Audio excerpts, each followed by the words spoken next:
Soybean দিয়ে এঁচোড়ে নিরামিষ ডালনার রেসিপিটি চলুন একবার দেখে নিই। এগুলো ভাজা হয়ে গেছে, এখন আমি এগুলো তুলে দেবো।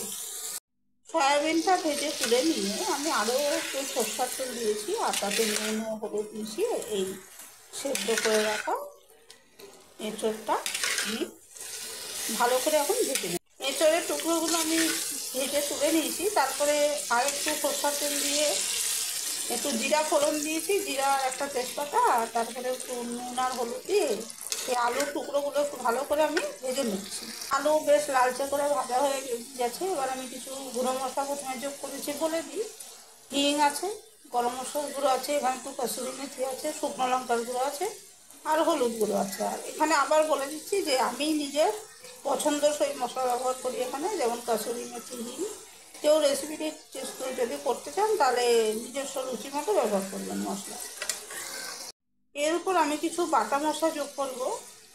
এখানে আছে ধনে, জিরে, আদা, দারচিনি আর একটা টমেটো।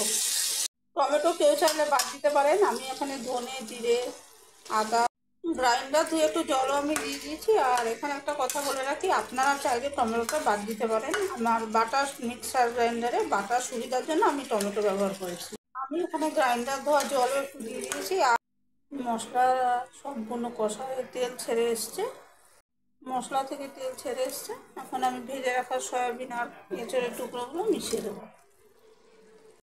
আগে যথেষ্ট পরিমাণে নুন দিয়ে সব কিছু ভেজেছিলাম, সেই জন্য এখন এইটুকু নুন দিয়েছি, এতেই আশা করি হয়ে যাবে, না হলে আবার দেবো।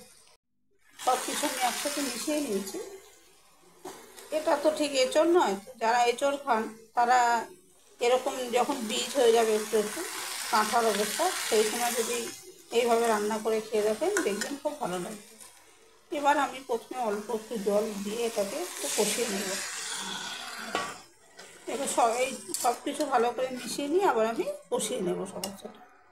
সব কিছু আমার মেশানো হয়ে গেছে। এখন আমি সব কিছু ভালো করে কষানো হয়ে গেছে আর সব কিছু প্রায় সেদ্ধই হয়ে গেছে। এখন আমি অল্প একটু জল দেবো। এটা আমি ঝোল রাখবো না তরকারিটা, এটা রুটির সঙ্গে খাওয়া যাবে, ভাতের সঙ্গেও খাওয়া যাবে।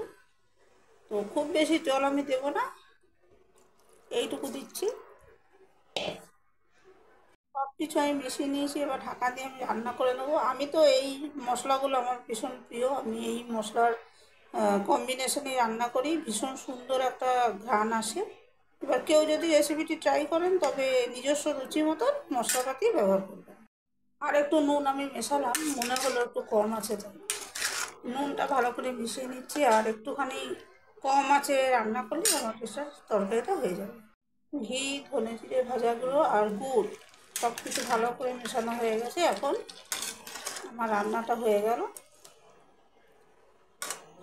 আমি এটাকে পরিবেশন করে নেব। এই তরকারিটা ভাত, রুটি সব কিছুর সঙ্গেই খুব ভালো লাগে। সয়াবিন দিয়ে এঁচোড়ের সম্পূর্ণ নিরামিষ তরকারি, কেউ চাইলে রেসিপিটি ট্রাই করতে পারেন, খুব ভালো লাগবে।